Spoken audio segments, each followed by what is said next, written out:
itu ada yang bagus tuh. Diam-diam nangisnya. Hai, assalamualaikum warahmatullahi wabarakatuh. Kembali lagi ke channel aku, Bos Review.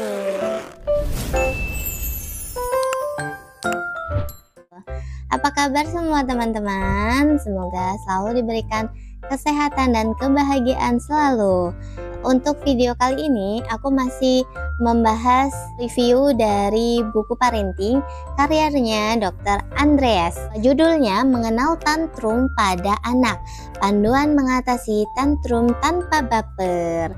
Nah, karena di sini subjudulnya itu banyak banget, aku mau mengupas lagi nih, mereview lagi salah satu subjudul yang ada dalam buku Mengenal Tantrum pada Anak. Nah, sebelum aku melanjutkan video ini, teman-teman selalu like, comment, and subscribe video aku ya, supaya aku lebih semangat membuat video-video baru lainnya.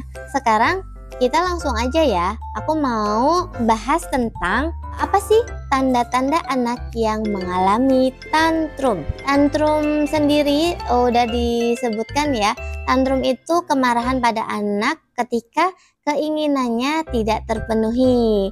Jadi tantrum itu sering terjadi di anak usia dini. Jadi usia balita yang bicaranya belum jelas itu sering mengalami tantrum, yang sering dilakukan dengan cara menangis, menjerit, atau melempar barang-barang yang ada di sekitarnya gitu. Kita sebagai orang tua perlu memahami apa sih ya tanda-tanda anak yang mengalami tantrum gitu. Emang sulit banget Bun, kita sebagai orang tua gimana sih cara mengatasi anak yang sedang tantrum? Gimana sih ketika anak menangis kita untuk biar anak itu cepat diam gimana gitu. Kita bahas ya, di buku ini disebutkan kalau misal anak usia 3 tahun itu sudah sedikit bisa bicara, ada yang bicaranya sudah lancar, ada yang belum. Nah, di situ orang tua itu memberitahu simbol-simbol atau kata-kata ke anaknya supaya ketika dia sedang menginginkan sesuatu supaya dia menyampaikannya dengan jelas atau menggunakan simbol-simbol yang diberikan orang tuanya itu, sehingga orang tuanya itu tahu apa yang diinginkan oleh anak supaya anak itu tidak mengalami tantrum yang berlebihan gitu. Jadi kita kasih tahu ke anak kalau dia meminta sesuatu, bicara yang jelas, nggak boleh sambil nangis, sambil teriak-teriak. Karena kalau adik, misal kita kasih taunya ke anak kita, kalau adik teriak-teriak, kalau adik menangis, orang lain atau ibu nggak akan mengerti apa yang diinginkan adik gitu ya. Jadi kita harus sampaikan apa yang seharusnya dilakukan gitu. Terus ketika anak itu marah-marah, kita kasih tahu, kita tanya, kamu marah ya? Kamu marah kenapa? Gitu. Jadi kita harus akui perasaan anak, akui apa yang anak sedang rasakan. Kamu marah ya? Kamu marah kenapa? Coba ceritakan gitu. Jadi kalau misalnya anak itu masih menangis, anak itu masih berteriak-teriak, biarkan dulu. Biarkan dulu anak itu menangis. Ketika anak masih menangis, kita juga kasih tahu. Sekarang adek nangis dulu. Adek marah ya? Ya udah nangis dulu. Tapi kalau adek nangisnya udah selesai, nanti kasih tahu ibu. Di situ aku udah melakukan itu pada anakku. Jadi anakku itu usia 3 tahun ya Bun. Ketika meminta sesuatu, kadang dia emang ketika keinginannya nggak terpenuhi dia marah. Apalagi kadang anakku meminta sesuatu tapi aku nggak ngerti karena bahasanya kadang aku belum tahu apa yang dia katakan gitu ya. Jadi dia marah, dia nangis, dia di situ pokoknya sedih lah. Nah, di situ aku kasih tahu, ya udah adek marah dulu, adek nangis dulu. Nanti kalau udah selesai kasih tahu ibu gitu. Jadi anakku itu dia nangis dulu, dia nangis. Nanti kalau udah selesai dia kasih tahu, udah nangisnya udah selesai gitu.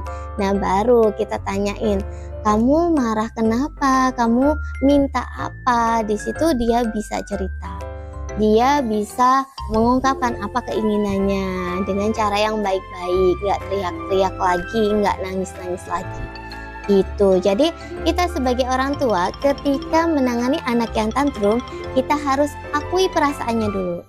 Karena apa? Kalau kita ketika dia menangis dan kita menanggapinya melampiaskan dengan barang yang lain, misal itu ada yang bagus tuh, diam-diam nangisnya, kita lihat itu nggak bisa menyelesaikan masalah.